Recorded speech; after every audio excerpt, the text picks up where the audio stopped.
We ready to go. Let's go. Let's go. Let's get it. Playing around. I see. Ladies and gentlemen, once again, you know what it is, my friend. It is Mask Off Podcast, and this is episode 52. And this episode is called Annual Review. Let's do an annual review, ladies and gentlemen. Once again, I'm here with the fellas. This is Big Tone doing it live and directly live. We doing it from everyone's respected place to be. And we're going to get into it. Right up under me is my man with the plan, always down to get some social consciousness, social awareness. My man, Big Jake, what it do? What you trying to acknowledge? Try to keep knowledge. The shit is garbage. Shit's garbage. Trying to keep knowledge. Yeah, what up? It's your boy Jake in the building. Episode 52. We a year deep in this motherfucker. I ain't even had to say motherfucker, but I said it. But you know, yeah, but we're here to talk that talk, so let's get it. Shit gonna change now, Jake. Don't try to change it now. I gave you a good segue, and then you fuck it up with some dumb shit. But anyway, we gonna keep it moving to the young boy, fresh with the baby cut. You know what I'm saying? Trying to get the people what they want. You know what I mean? Out here living the actor's phenomenal dream, all day, every day. Young boy Malachi, what's it do? What's good, y'all? What's good? Super excited about this year-end episode. I'm looking a little swole in this t-shirt, you know what I'm saying? We a year in, you know what I'm saying? I'm super duper excited. Mask off, we in the building. What up? And last but not least, the man with the I am my own man plan, who chose to go with the white tee instead of the all black, like everybody, because we revolutionaries, and he bucked the system accordingly and bucks us. With that being said, From the white shirt, the man who does his own thing, El Presidente, Mask Off, man, what it do? Mask off. Yeah, a year in. Y'all, I'm gonna talk to y'all right now. I feel attacked. I just want to wear a t-shirt and it's Goku on it. That was it. That was it. Well, we talking about reform. He talking about silly ass Goku, but that's all right. That is perfectly fine. You know, if you do not know anything about Big Tone, you know, I'm gonna tell you, I'm struggling tonight, baby. Woo! I just woke up. You know, I got to work tonight, and I'm live and direct. You know what I'm saying? I had a wonderful week. About to start this week back up, and what better way to do it? To talk about things that are important. Talk about social change. Talk about things that have been affecting us day by day. It's been a lot in the news this week, and we are here to cover it. And one of the ways we're going to cover it, we're going to start first with the young boy Malachi with the motivational minute. Let's go. What it do, y'all? What it do? Today's motivational minute is about consistency.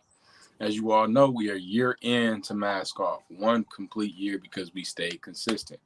Now, in your own lives, in all of our lives, and I'm talking to all of us, we have to stay consistent. We have to stay disciplined in the things that we want to do.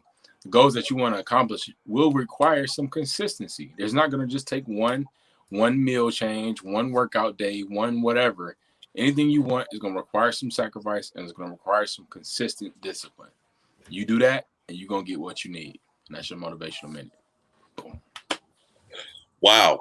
I felt like that touched home too, because as you guys may or may not know, I just recently had a birthday on the 10th. I celebrated being on this earth another year. And one of the consistent things that I was doing was not eating meat. But on my birthday, I decided to have a steak. And I have to say that bitch was good as shit. I'm going to put that out there. And also the consistency part of continuing not to eat meat. You know what I'm saying? So going back to not eating meat, being consistent, even though I feel like I haven't really seen the results of not eating meat, I'm sticking to it back in the game. So in this year of an annual review, I'm checking into myself. I'm trying to do an annual review of what's been going on with Big Tone and how to do it, fellas. You know what I'm saying? Any other thoughts concerning that motivational minute? No, that's good what you said. You about to say something, Dan? Yeah, no, that's just about right there too. I mean, that's where how I've been at too. It just I've been working on just trying to make sure that staying consistent. I would prefer to do something at least a bit once a day instead of just trying to make sure that it's like the maximum amount I can do. You know. Wow, that's good, Dan. I received that. Yeah, I'm on myself about that, about staying consistent in things, because especially like, mental health. You have to stay consistently feeding yourself the content that you need so you can be where you need to be mentally. You know what I'm saying? If you feed yourself with garbage for 7 days a week, but then you try to just switch it up on one day, that's not gonna work. Mm-hmm. It's what you do consistently is gonna yield you those results. So if you do something negatively consistently, you're gonna feel that negativity. Yeah, speaking of consistency, something I need to work on is the consistency of like, when I match with somebody on a dating app and I gotta text them, I gotta stay consistent on the texting because I do not text nobody back. Everyone who knows me know I don't text back at all. So and that's why that's why a lot of times it don't lead to pussy. You know what I'm saying? Because I don't be texting. So yeah, you gotta be consistent to get the body. Stay on text. But I'm glad you took this however you needed to, Jake. yeah. I'm glad. What? We see what your focus is, brother, but I'm glad you took what you needed to. Consistency not being a fuck is. I still don't give a fuck. I tell them, hey, I chat on the phone more than I text. So if I call, you need to answer. That's it. I will when I call, not when you call. Jake, you're taking us way off course with this. Yeah. With the sip of the yak too, like Sipping the yak. Oh, this ain't yak. This IPA. It's good to know your thoughts about getting yams tonight. Hold on. And Malachi, thank you for those infinite jewels as usual, brother. You know what I'm saying? Brother. Shout out to you. Shout out to the young boy. Good job. We're gonna keep it moving, and as you see, Jake is already on the bullshit, but he's got more to talk. Some powerful bullshit he's about to talk about. Jake, let's swing it to you so you can talk that shit. Let's go. That was an amazing segue, brother. Thank you for that. Because I'm always on the bullshit.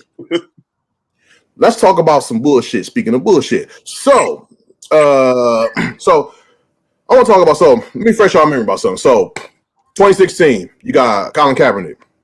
He during a game, NFL game or preseason game, I believe, not sure, but he decided to not stand for the national anthem. And he said that I'm not going to stand for a flag for a country that consistently oppresses black people and people of color. So, but then, what's the name? A former NFL player and Green Beret, his name is Nate Boyer, I believe. He reached out to Kaepernick and said, "Why don't you switch your method of protesting from sitting to kneeling?" You know what I'm saying? Because in the military, we kneel for like our fallen soldiers, our fallen comrades, and whatnot. So Cap decided to kneel during the national anthem, and then when that happened, we all know what happened. Everybody started talking shit, saying Cap was un-American, anti-American. He's disrespectful to the troops. He's disrespectful to the flag. President talking shit.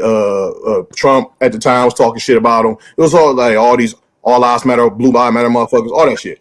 Fast forward to this year, 2021. I believe a few days ago, maybe it was last week, not sure, but a gentleman named Karan Navario, he was stopped by police and for like having like I think like blank tags or something like that, or not having proper tags or license plate on his car. Whatever it was, it did not warrant this reaction from the police. But anyway, he got pulled over, and this is officer named Joe Gutierrez and I think Daniel Crocker, two officers. They pretty much like harassed, assaulted him, pepper sprayed him while he had his hands out the window. Caron said that he was scared, he was afraid to do anything. He's pretty much submitting, like telling them like, yo, I'm not doing anything wrong, whatever. And they continuously like just fucking with him and all this other shit. And they pretty much just like had him on the ground and everything after they pepper sprayed him. And it was a very sad display. But look at what he's wearing. He had the irony of the situation that he's a troop. He's a black army officer. You know, I mean, he's black. Well, he's black and Latino, but he's one of our troops. He's an army officer, lieutenant actually. So the irony of this shit is that like you talking about Cap disrespecting the troops, disrespecting the flag, but then like what y'all got to say about this? You got a person of color, a black Latino man. He's a troop. He's fighting for our country, and he still gets treated this way. You know what I'm saying? That's some bullshit. And like, you know what I'm saying? And y'all so worked up about this flag and worked up about the troops and the flag. Y'all worked up about the flag and like y'all don't even know what that flag means. You know what I'm saying? That flag represents racism, represents privilege.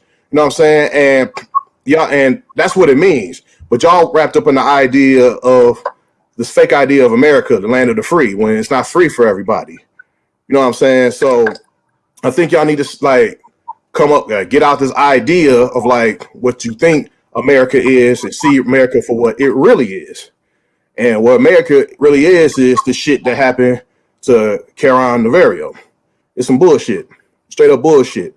That's all I got to say. There you go. You know, go ahead, Dan. Well said, Jake. No, I mean you hit the nail on the head there. It's constantly like that, and like most of the time, it just feels like they're just looking for something to blame it on. Yes. And like that just so happened to be the troops this time. It's like we're constantly trying to mask like the truth here, and they've been trying to mask it since black folks got here, to tell you the truth. So,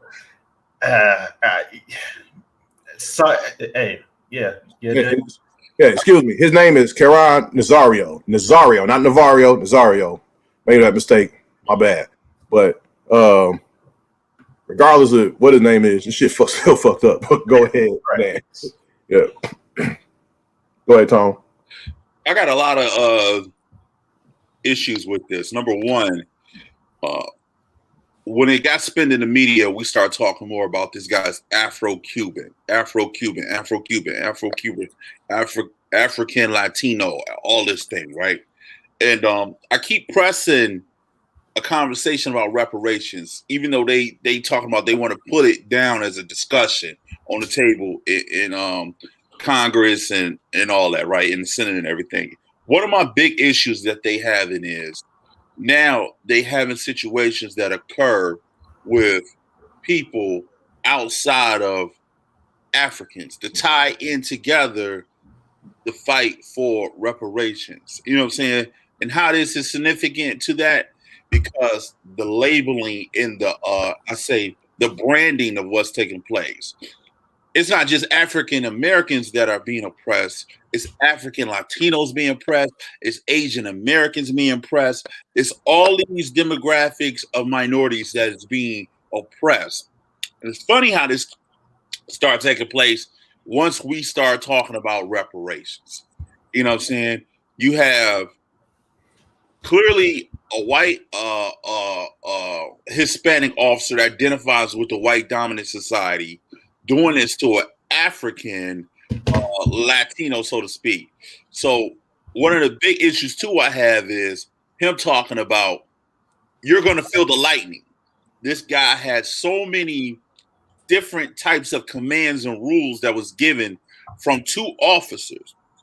Your police officer, you know, what I notice and what I see is it's one take the lead while the other one support. You got two guys yelling at you to do so many different things. Put your hands up. Put your hands down. Put your hands up. Put your hands up. Put your hands out the car. Lift your hands. Take your hands this way. How many different commands can this guy really follow? You know what I'm saying? You can't. So the same thing that he felt he needed to do was what? Just put my hands up. And I can only imagine if he would have followed every direction that they was given, his ass would have been dead today. We wouldn't know nothing about this gentleman. Right. You know what I mean? And that's the thing that has happened. If we have not been able to see what has been transpiring, we wouldn't know none of these things. Yeah. You know what I'm saying? As a motorist, you have certain rights. You have a certain level of respect that you should get. Regardless if they knew he was a lieutenant or sergeant in the Army, when this gentleman walked up to him, the only thing he saw was his skin tone. Yeah. And they didn't care the fact that he was an African Latino or all these identifiers. Only thing that they cared about is the fact that he was a black man, he wasn't complying, and we're going to do everything in our power to make his ass comply. Yes. And just like you said, everything in our power. And so that's what they use is their power.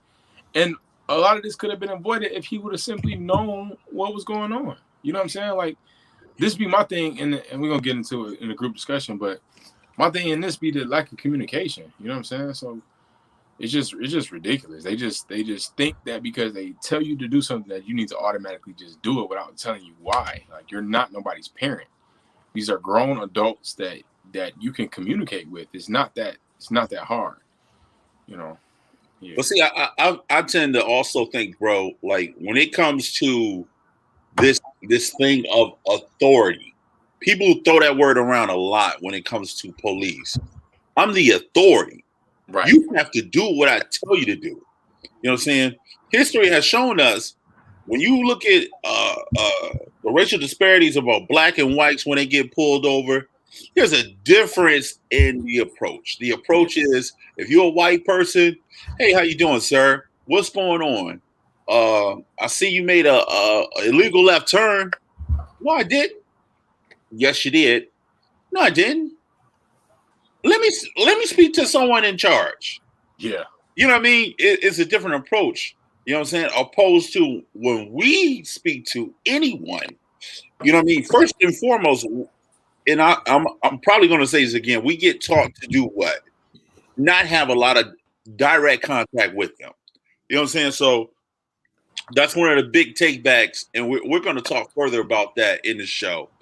Anybody else got anything going on? That's what we got. That's it. Got to move on to the comments. All right, cool. Jake, I think that was a wonderful segue. You talk that shit and you eloquently put shit where it needs to be. Thank you, my brother. So now what we're going to do, we're going to move on to the comments and let's go, Malachi. What's in there? Yeah, we got our YouTube chat popping. We got one of my good friends, Renee Henry. She's in the chat. She says, it's a testament to history repeating itself. Those who have grandparents and great-grandparents and other ancestors that served this country in Vietnam.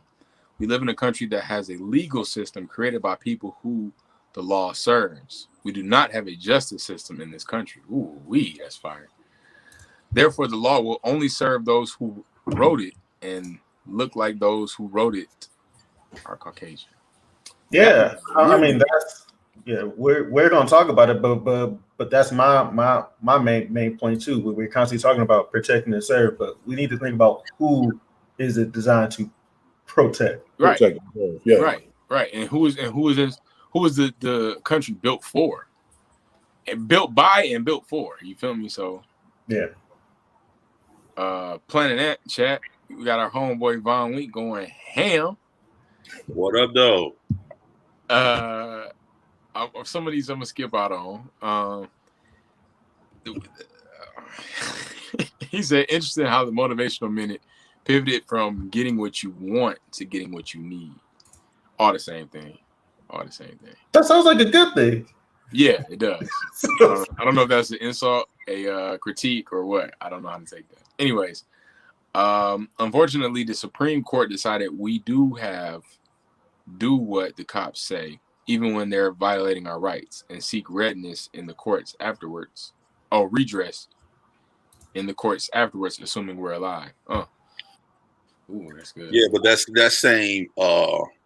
same land of action don't work for the law of the land. You know what I'm saying? Like most people that don't look like you and me can sit and have a whole debate with officers. You know what I'm saying? Yeah, a whole debate. It does not work that way when it comes to you and I. Yeah, talking violently and everything. Yeah, we're gonna talk about that in the group discussion. Aria, go ahead. Huh? No, go ahead, Malachi. You got it. Oh no, you got the Facebook up. Go ahead. All right, I'll do it. I wanted you to. Tom Schultz in the building as usual. You know what I'm saying? He said, game time. Tom's in the house. What's up, Tom? Game time, Tom. He said. He also said consistency similar to Jake. I got to spin on this. I've been consistently trying to get down the lyrics of the dip. Well, when I dip, my guy, man. You dip. I believe that's what he's talking about. I believe the song by Freak Nasty. That's his name, Freak Nasty. Song by Freak Nasty. But somebody, Freak Nasty, the dip. It's an exceptional tune. You should learn the lyrics. Yeah. Anyway, Aria Moody in the building. Our good friend Aria, what up, though? You know what I'm saying? She says, well, Jake, pretty much everything they say is BS. Yeah, pretty much. She also says, when you have white officers pull over a white motorist who threatens them with his weapon, sit on the seat, tells them to pull their weapons away, and not only do they comply, they also watch him drive away alive, but they can't tell in a split second that they don't need to shoot a 13-year-old, and they can't understand why a black and brown man did not stop for them until he got into a weak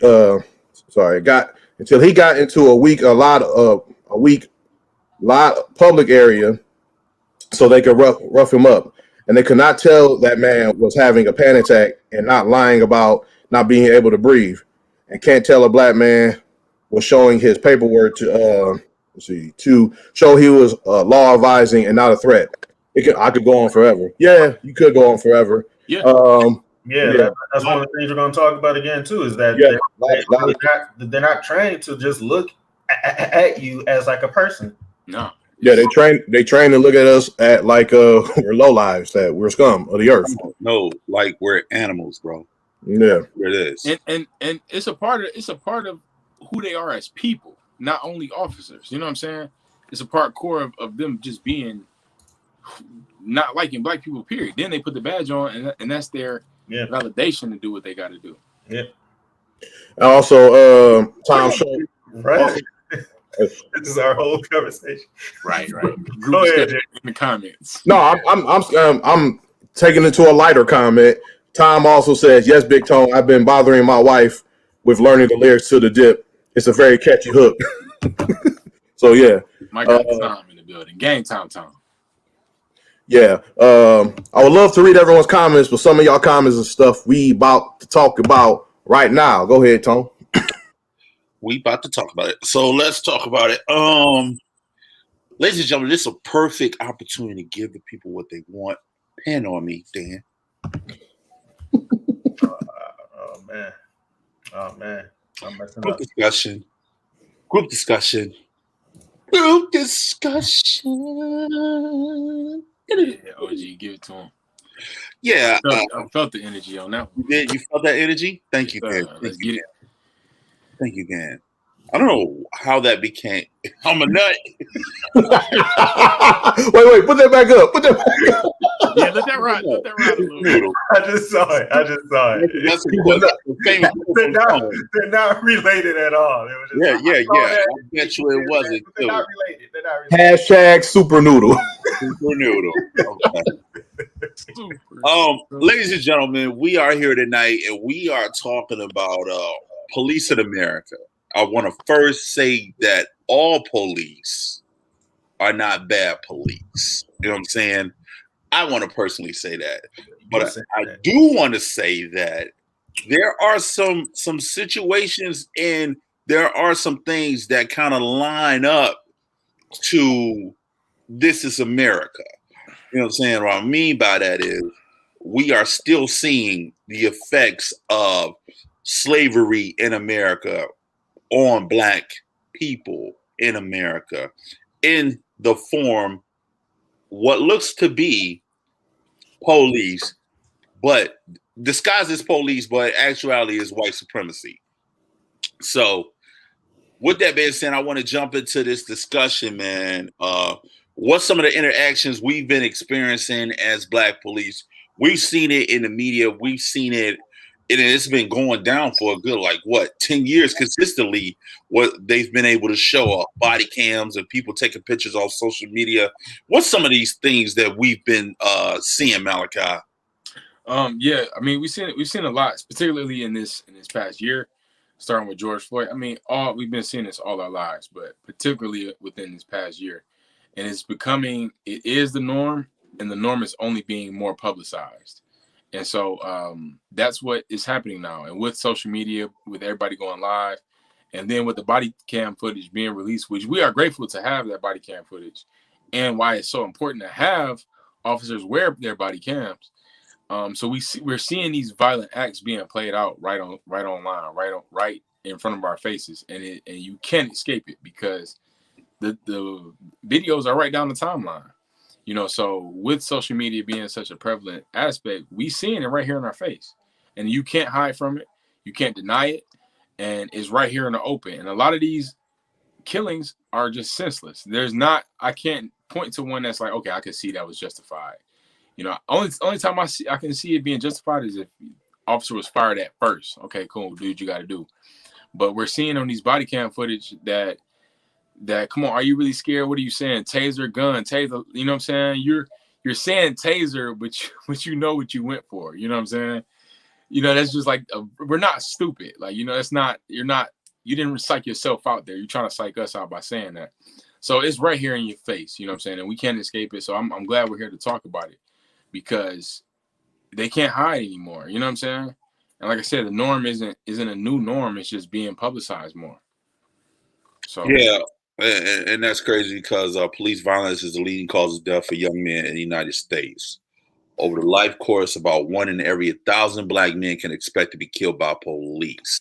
And that's sad to see, and that's sad to hear that we, either if you are a perpetrator or a victim, there are rules and there are tactics to everything that you can do and you cannot do. You know what I'm saying? And you could argue to the fact that, hey, look, this young man, because he was so-called scared, he should have approached the situation and made the police feel uncomfortable. They've been so-called going through reform and trying to train police to do different tactics. And that's one of the reasons, as you alluded to, one of the reasons why they have a stun gun or a taser. And they also have them on different sides of their body, so they know the difference between them. This officer, what's her first name? Well, her last name is Cotton, I believe. Kim Potter. Kim Cotter. POTC. On that day, I believe she was training somebody on the job after spending 26 years on the job. There's no way that you can look at a yellow thing while you point it and say, this is your handgun. And there's no way you can look at your handgun and say, this is your taser. And I did a little research on this, and I found out that this isn't the first time this excuse has been used when it comes to killing people on the field, you know what I mean, in the field of duty. So is this old tactic that she was using for 26 years and she heard about? You know what I'm saying? That is a big thing. Dan, thoughts? Yeah, so like a big thing that they constantly try to say is that they fear for their life and that they had to do all of this. And it's like you just start to think of that concept of fear, and it's you can go back to how they're trained. Are they trained to be afraid? So Right. thinking about that. But then it's kind of, I mean, you got to look at. We just made this point. Look at the person that they were before they put on that badge too. Like, were they just a fearful person? But back then, and that they think if they become a cop, that might transform them into into something else, like not a fearful person, or like some type of, I don't know, brave warrior of the USA. But it's like, you're still that same person. You just have a badge and a gun now. So Yes. you're gonna act, you're gonna act that same way. Now you got this gun that can kill a person because of a way that you felt, the way that you haven't trained yourself, not just as a cop, but you haven't trained yourself. Um, uh, you haven't trained yourself and the way you feel at all, and you haven't really just processed your own like pain and all that stuff, and you start to let it out on people. So I mean, yeah, it just becomes this constant thing where we give these folks guns, and we give them like like a blank check, but like carte blanche, where they can do what they want, and then laws are on their side as well, and it just reach a point where it is you can't sustain that. Yes. Yeah, a lot of these guys, these officers are they wimps, man. Like, you can't, like, why are you, like, you can't, don't be an officer if you're going to keep saying you fear for your life when you the one who's armed, you the one who's got a whole organization that's going to back everything, back anything you say you do, no matter what mistake you do, no matter what you do. Like, you have nothing to be fearful for. You are the police. What are you fearful of?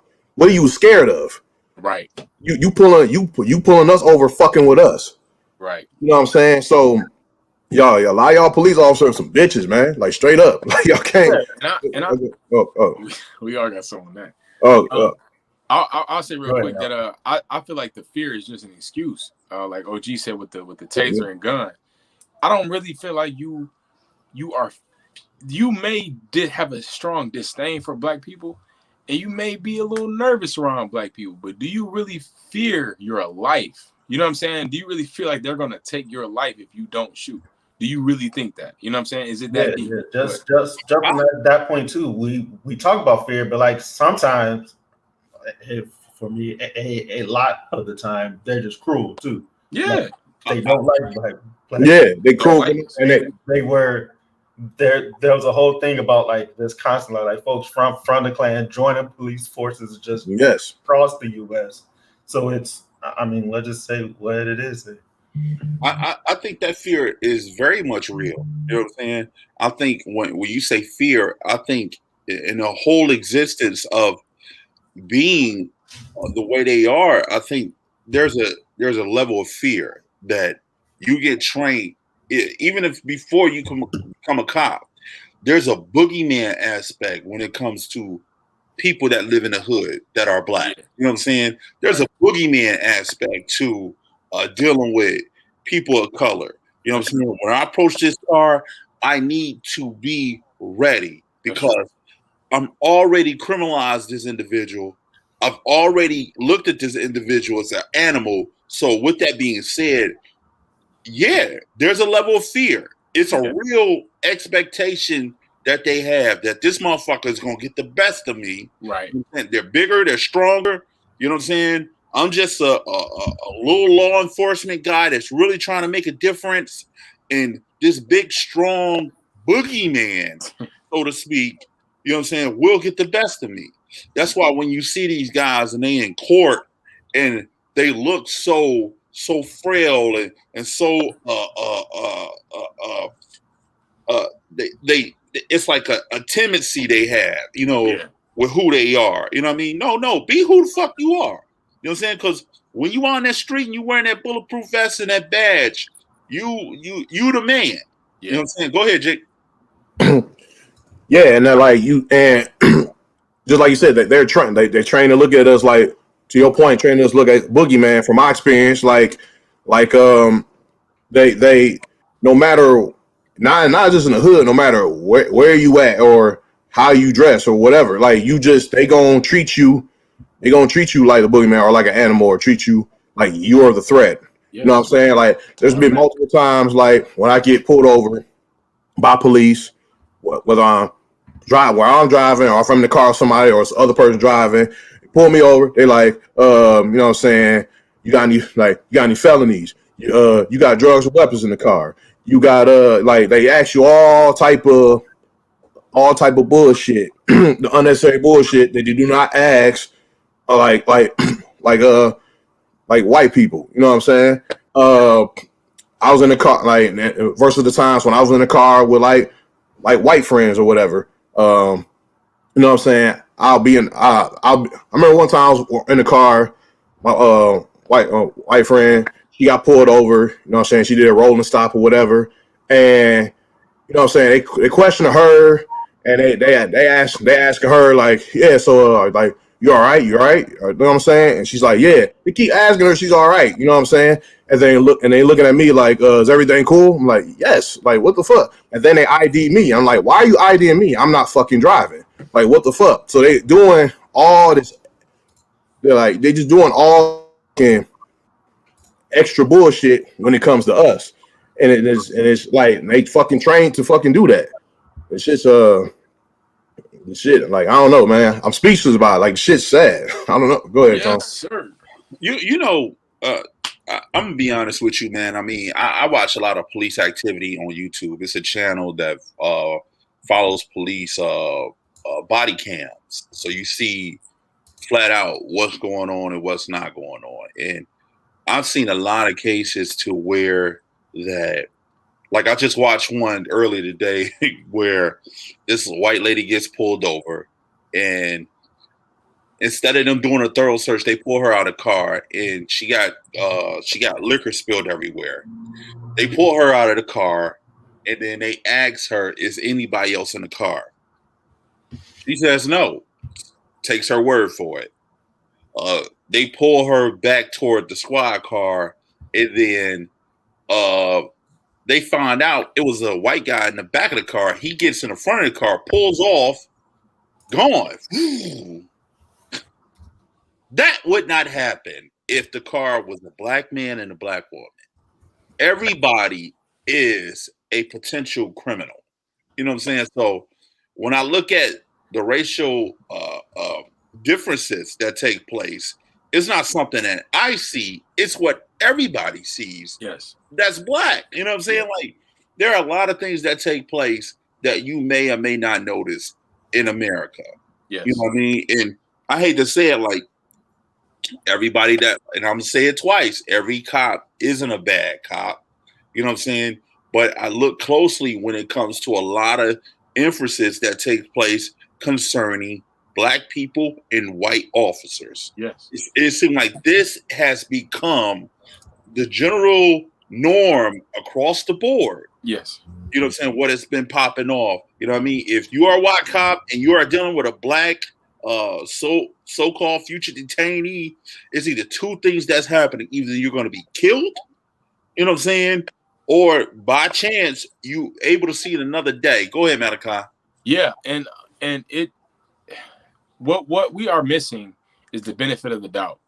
They give Caucasian people the benefit of the doubt just because of the color of their skin, and with black people, they give us the benefit of the doubt that we're automatically on crime. We're automatically on some BS. So when you approach these vehicles, the sense is I need to fight this crime because whatever these black people are doing is wrong. I need to clean these streets up. Instead of simply communicating with these people on what's going on. Let me really see what's happening, because energy says a lot. And if you were just knew how to read a person's energy, you know what I'm saying? Like, man, we'd be nervous. Like, if anything, we'd be just so nervous we don't know what to do. You know what I'm saying? So read the energy, read the room. You know what I'm saying? We just trying to give you the information you need so we can get right back on our way. We are not trying to start no trouble for real. So it's that benefit of the doubt that we're missing. And that incident that Ari had brought up with the officer had shot one of there's a guy that got pulled over. He's scuffled with the officers, whatever. He said everything he was gonna do, basically. He pulled the gun out, put it on his lap. The officer saw it. He's gun. No shots fired though. And then the guy's like very calmly, he said, I have rights here. I have rights. There's rights here. It wouldn't have been no rights with a black man. So he pulls off, he shoots him, foul. My man just bleeding out now, the officer is. And I'm not laughing at that, but they would not even, you can kind of fast forward like halfway maybe a little less than that. Oh yeah, right there, I think. This is also a constitutional body count request. Can you quit yelling so I can talk to you? I'm not going to bother anybody. Don't do this. Don't do it. Don't. He's about to pull off. Go back. So to recap, he refuses to put his hands on the steering wheel.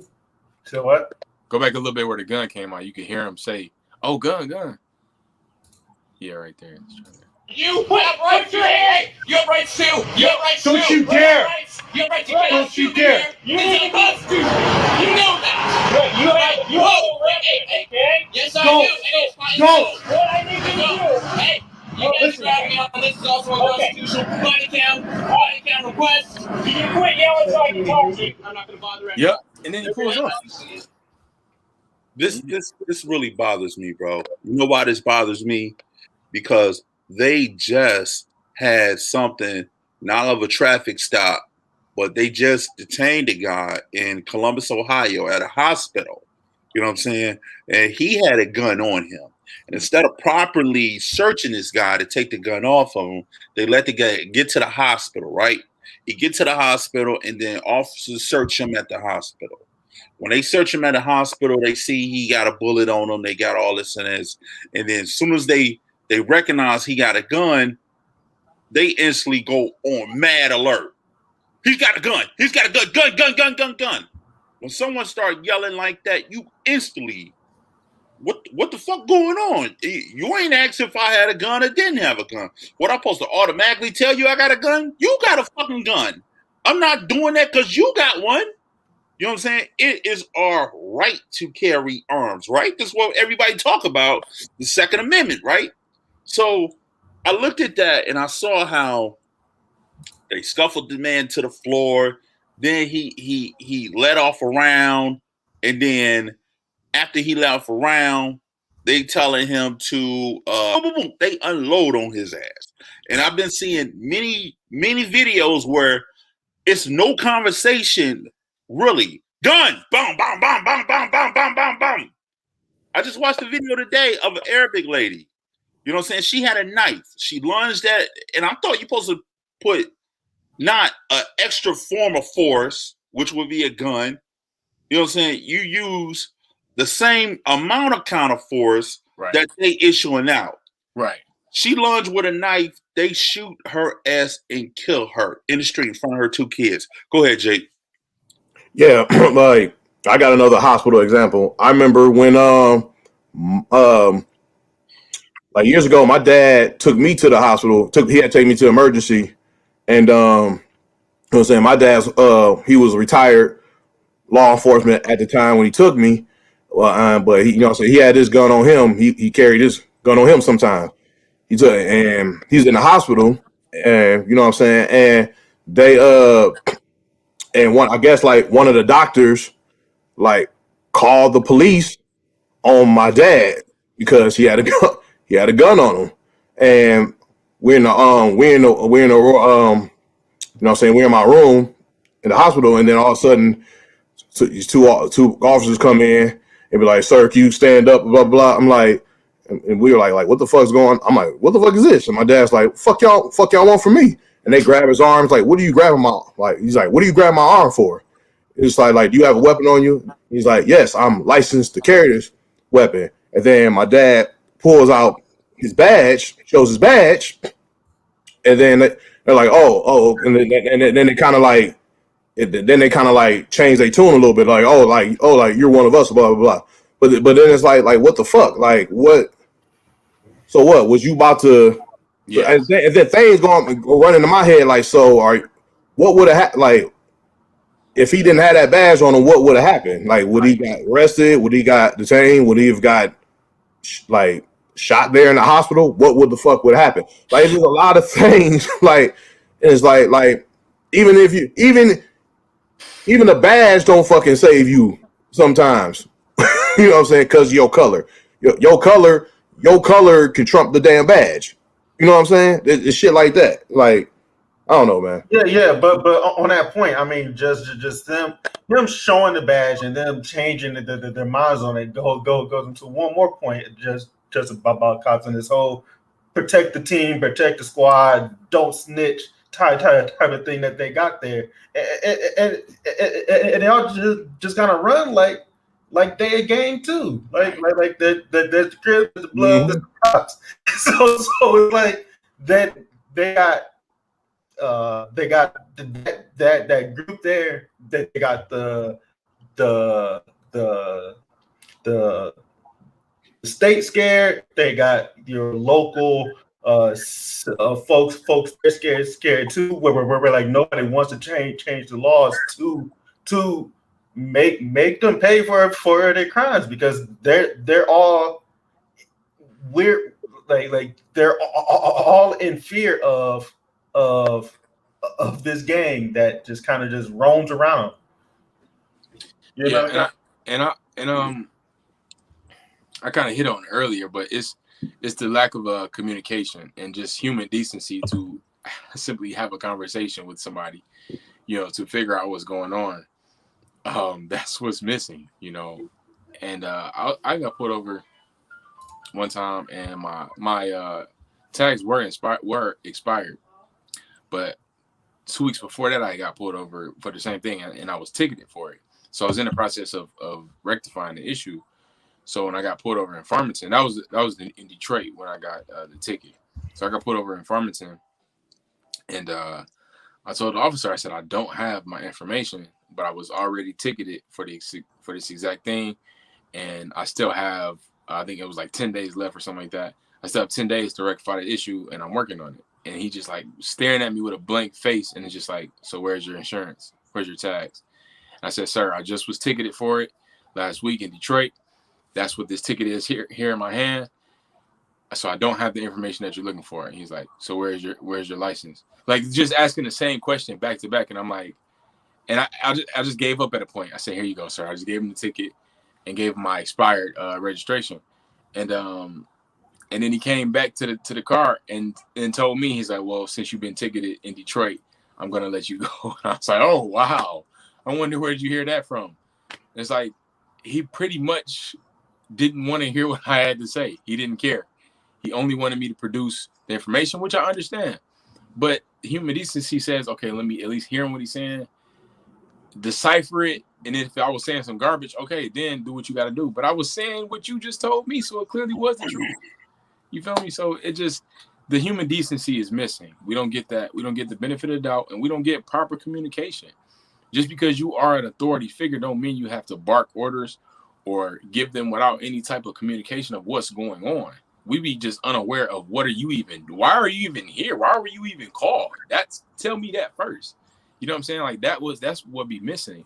And if we just knew, oh man, we got a call about this. We trying to see if you that person. You know what I'm saying? Then okay, well run my ID. That ain't me. You know what I'm saying? But it's just get on the ground. It's just what you mean get on the ground? What did I do? Who are you? Who am I? I don't know. So it's really ridiculous. Yeah. It's like we want to live inside this world where like the cops do what we say that they'll do, and we gotta go back into this whole thing of like who are they there to protect when we talk about protect and serve. So yes. Like just looking at Chicago, just because one, they just shot a kid. 13. Adam Toledo. We're just talking about that. Like a few months ago, like I did start to look. I don't know. I read something, but they were talking about how come Chicago, how did they like stay like a big time like a big town while like the rest of like the Midwest kind of shrank inside like the last 20 to 40 years, right? And and then like one of the main things that they did was it was like they made sure that they kept their taxpayers aside like there and like they kept their taxpayers up fine, happy. They kept their homes right. Like of course the taxpayers at this time are like more well paid and white. So they made sure that they had their home still intact, and they made sure that like no black folks went into those parts of town, and they made sure that they protected that. So they have like that those taxes that they get to like keep it go like to keep it up.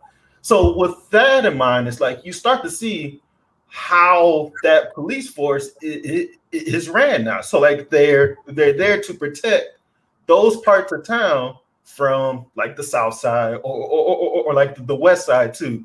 So like that's why you constantly seeing like there like I feel like it's at least once a year they're constantly they like shoot a kid like once a year there.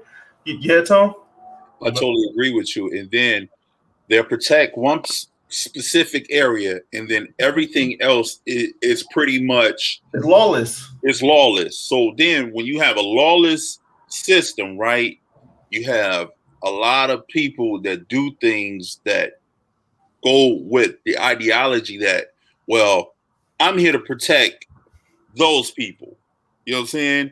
So you take on this cape. Let's look at former DPD detective Monica Childs. You know what I'm saying? I just recently read about her, how she was with some Squad 4, Squad 9 or whatever with DPD. And their job was to get jail informants to confess about other potential people that they locking up. And these are false confessions now that they get, but they put these people on the stand and have them say, well, this guy did such and such. He committed this murder. They didn't let off 3 guys recently that was connected to something like this. One guy served 27 years. One guy served 29 years. One guy served 30. And you start thinking, damn, if I have the potential and the power to get anybody off the street, will I exercise that? And this is what they have done. You know what I mean? And that's not only white officers, that has been black officers too. And you have these certain black officers who feel like in order for me to advance, I need to get these arrests. I need to make this stick. And the best way to make this stick is to go into a plagued, economically ruined environment, which would be the inner cities, and make these numbers. Yep. You know what I'm saying? Yep. Good point. Really good point. Thank you for the comments. So we can talk all day long about defunding the police, what that looks like. One thing I want to point out is when it comes to police officers, they're not caseworkers, they're not teachers, they're not mental health professionals, they're not drug counselors. And some even don't even know how to work a typewriter or a computer. What they are there to do is to, I say, be crime fighters. But the definition of what a crime fighter is up in the air by design. You know what I'm saying? So when we talk about defunding the police and Black Lives Matter and all these things, we got to look at a big problem that we have. It goes back to what young Malachi said was communication. Also, I don't think retraining can do anything. You know what I mean? I just think that's what it is. This is what it is. This white supremacy has plagued it. And they said that's what they was going to do over 30 years ago. One of the biggest things that the Ku Klux Klan wanted to do was infiltrate law enforcement. And what we see today has come to fruition. You know what I'm saying? So we're going to move. Anybody else got anything else to say before we move? No, that's good. So we're going to move to the comment. I know we've been talking for a minute. Yep. Ladies and gentlemen, hit us up. What's been popping? Go, Malachi. we got Renee Henry. She blowing our chat up. Thanks, Renee. She said the Constitution actually states that what was done to Breonna Taylor was legal. Yeah, that kind of take goes into this whole point of like there's like a bunch of laws where like we just kind of treat death as just like this, like a checkbox, expendable thing. Yeah. If somebody dies, oh well, as long as it's justifiable. Hey, wait a minute. Not only that, if it's too outrageous, what we can do, we can offer some money to the family. We can pay the family off. So your tears can be paid off. We paid y'all about this death. Y'all should be over this. It's like a lack of respect for life.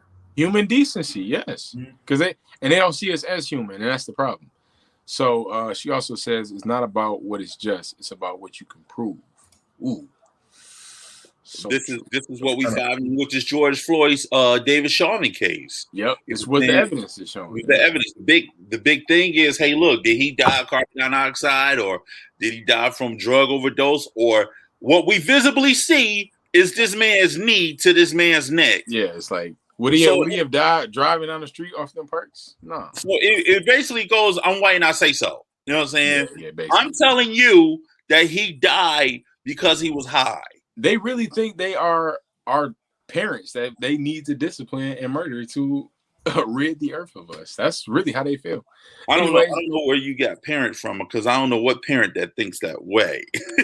I mean, in a way of the authority, but you're right. When it gets violent, it gets weird. But the way they hoard the power over us and just do what I say with no explanation.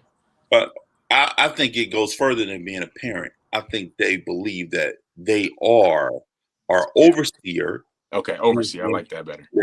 Our overseer, which is a foundational. They really have been. Yeah, is foundationally rooted in slavery. Our owners, exactly. Really good point, OG.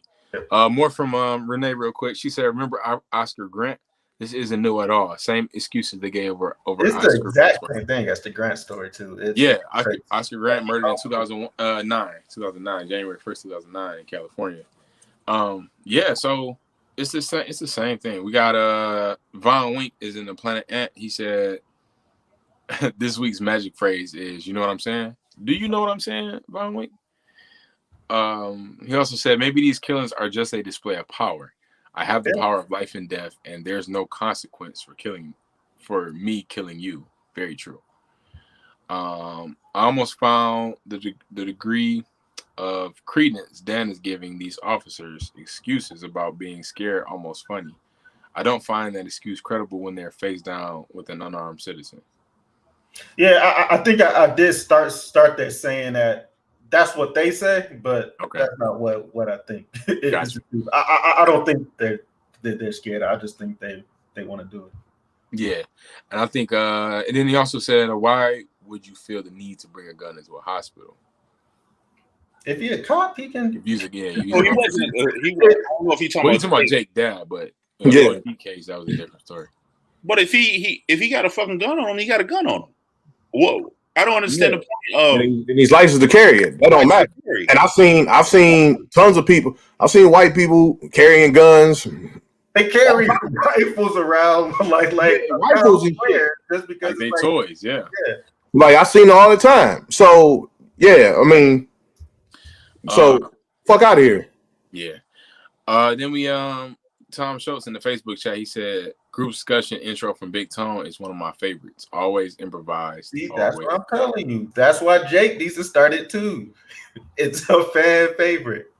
But he said group discussion intro from Big Tone is one of my favorites.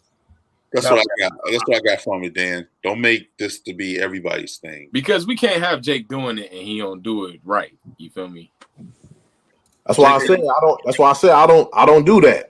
That's Tone thing. Jay gonna find something that's gonna be good. He don't put the sizzle on it like I do.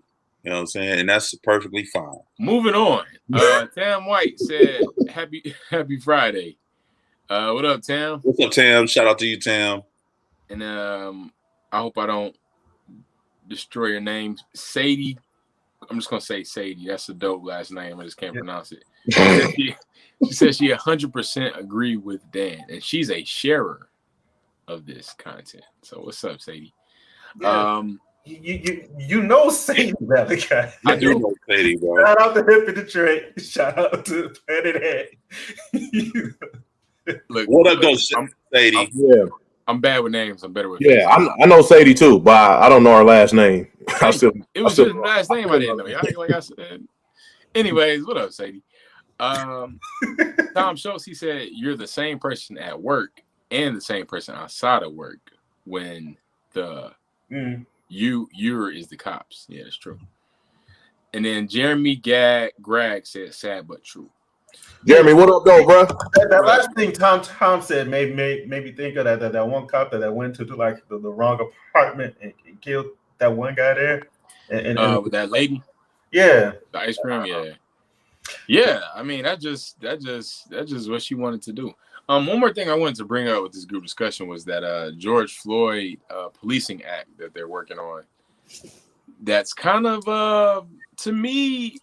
Because Biden had said some things, and let's just get it done. Like, you know what I'm saying? Because it's supposed to be a sort of reform for us, for the police houses, I should say, to hold them more accountable to what does happen, and to make sure that body cam footage is released and things like that. So accountability is the main thing that this act focuses on. It was introduced, I want to say, in June of last year.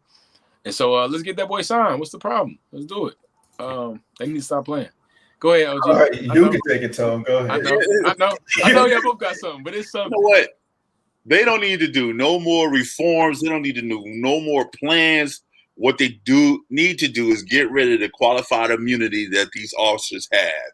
And if anyone doesn't know what qualified immunity is a judicially created doctrine that shields government officials from being held personally liable for constitutional violation to have excessive force. But that's in that act, though. Look, bro, I'm going to tell you this. They don't need no more research, development. No, I'm saying what you're saying is in that bill. That's what all right, cool. If that shit is in the bill, that's all they need. That's what I'm saying. Make them liable, period. Yeah, that's exactly mentioned in that. So yeah, do your research. You gotta look at how they do this thing. Now let's look at the lady that just caught her, right? Yeah. What she did was she was like, well, this is a bad thing. I'm about to resign. She resigning.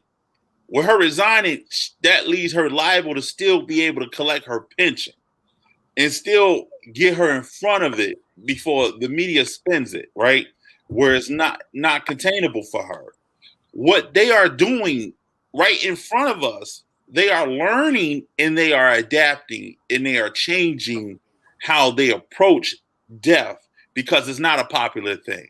You know what I'm saying? So no matter what whatever city you go to, and you kill a black person, they know it's going to be a couple things that's going to take place. So this is how we're going to do to counter that. Yeah. Don't think that the cops don't have groups that like look at the laws too, look at the policies, and shape them. So like that's probably why you can't get that passed because they got their own folks in there telling folks to vote no on it. Exactly. And two, they know how to work that and say, all right, so these are the new laws, and this is how we're going to play it. So yeah, like I said, they're a powerful force, like of. Man, part of me, how much that they can control across here is crazy. Yes, it really is. It's really baffling, and it's like a part of me wants to stay optimistic, but it's like, yo, what can we do for real? Like you said, if they make a law, they're just gonna make another one, or it's always something, and they've been doing it, and they just keep doing it. You know, it's funny that we still live under this guise that there's this American dream that this gentleman, Martin Luther King, died for equality for everybody. And he has a dream. And we need to start looking at the fact that America's nightmare doesn't add up to his dream. His dream never came true, really. That's what I'm saying, sir. So with that being said, we need to start figuring out what's the plan for us as a unit. As a unit, yes. You know what I'm saying? Because we constantly keep trying to force ourselves into a circle when we're a square. You know what I mean? And the more we constantly do this, the more they readapt their approach to dealing with us. Exactly. You know what I'm saying? And you know, police is just one tool in the game of white supremacy, man, that we clearly see day by day. Yeah, it's their biggest tool though, because they're the most untouchable. Mm-hmm. Good point, OG. Good point. And I mean, at this point, we got just we just need to all just leave. Then what they do, like. All right, well, Which is an issue too, because we as Black Americans, we have nowhere to go. Yeah, we don't. We don't have nowhere to go, and we got no one to take us in.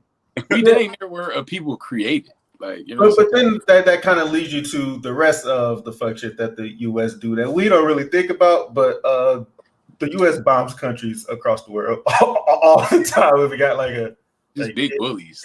It is a lot. You leave, they'll probably just declare war on you again. But right, wherever we go to, they're gonna come bomb you. we'll find your ass here. And I believe that's a great segue into this week's Gem of the Week. You know, this week I wanted to talk about this Gem of the Week is called Exterminate All the Brutes. Exterminate All the Brutes is an internationally co-produced documentary miniseries revolving around colonization and genocide, directed by Raoul Peck. You know, this series consists of 4 episodes and it premiered on HBO Max April 7th. You know, and I watched it. And I don't know about anybody else that watched it, but it's interesting what we just was talking about and how literally Caucasians went to every form of a country and took over. Yeah. You know what I mean?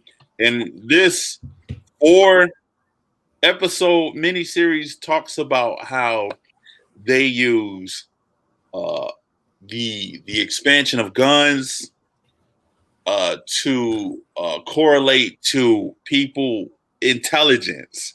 You know what I mean? So if you was, say like you in Africa and you live in a hut, so to speak, and you got sticks and knives and you know you welcome in these foreigners, you teach them the way of the land, and they say, you know, that's cool, but I want your land too. And then they only just take your land, but if you have a problem with it, they say, okay, you can have a problem with it. Boom, they kill you right then. Okay, you can have a problem with it. No, yeah. And that is history. That's what history has shown. Hey, man, this is so crazy. So it's important that we do research about what history has shown us. We do research about what you see in your face, and a lot of people have this this ideology that, you know, we're this way because we're lazy. We're this way because we don't want to do anything. Once you start looking at history and how we were systematically brought in to be a certain way, and it has worked over years and years and decades, you'll start seeing how we fucked up. Yeah. We're fucked up because we got placed in this position. Dan. Yeah, no, just quickly because we gotta end. but yeah, to that point, yeah. Once you start to look at the world, that is its own colonization. You start to look at the UK and France and all that just becomes a whole thing that you don't want to go into. You look at what they did to the Congo, and like they have folks in like these dog cages and shit. But to your last point though, it's like, yeah, there's also like we were brought in as slaves first. We kind of know that part now, but it was like once that was done, like then they went into the whole like Jim Crow stuff where like they put it into the laws where they said, all right, we don't want you there.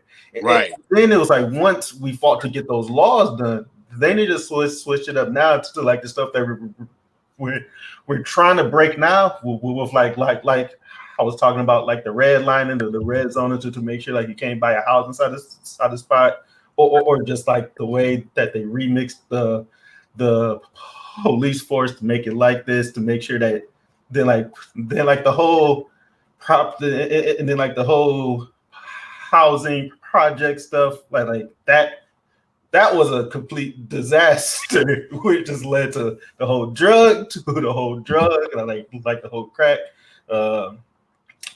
You had years of crack, and it's just constant stuff like that. So it's like looking at it from like a realistic lens. It's like, all right, this is fucked up. Yeah, I mean, but looking at it, I guess, I mean, just to finish this off on like a higher note, it's like the amount of fighting that we've had to do to just get to this part is crazy.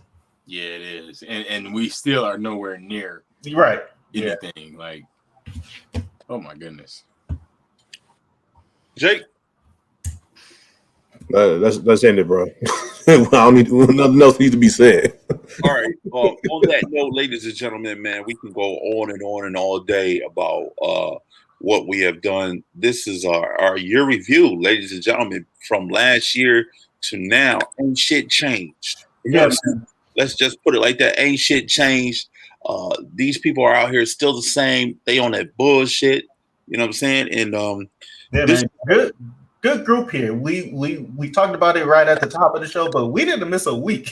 like this is like 52 straight weeks. Yeah, we 52 straight. Man. Yeah, let's give it up for us, man.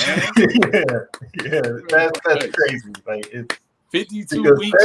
There was a few weeks where I didn't know how I could do it. I just want to say I've been available all the time. Except for the whatever years. We don't want to get into like we almost missed a week. We did almost miss a week. I call we had half of an episode because of me one time. I'll take that. On that note, ladies and gentlemen, this is Big Tone, man, and y'all know what it is. Anybody else got anything to say before we roll? Yeah, tomorrow, April 17th, we at the Bel Air Theater. Now, earlier it was only like 30 tickets left. And then the online joints already got closed. So I don't know if you want to make that risk by just sliding up there. You know what I'm saying? It might be bad on this one, you feel me? Because I don't want you to get turned away and you'd be mad. You'd be like, Malachi, get me in. I'd be like, yo, I can't do nothing. So you might have to catch the next one. But dear future husband, I'm super excited about this premiere. And let's get it. Mask off. We in the building. Big Jake, what it do? 52 straight. We're going to keep it going.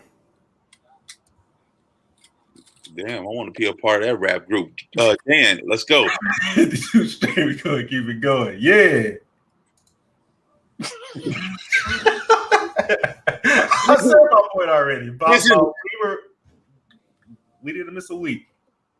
Go ahead, Tom. And this is Big Tone. Y'all know what it do. Y'all know what it is. And I have to say 52, we get it popping. Annual review. Mask Off episode 52. Get at your boy for 53. We up out of this piece. Holla. That's a full year of taking that mask off.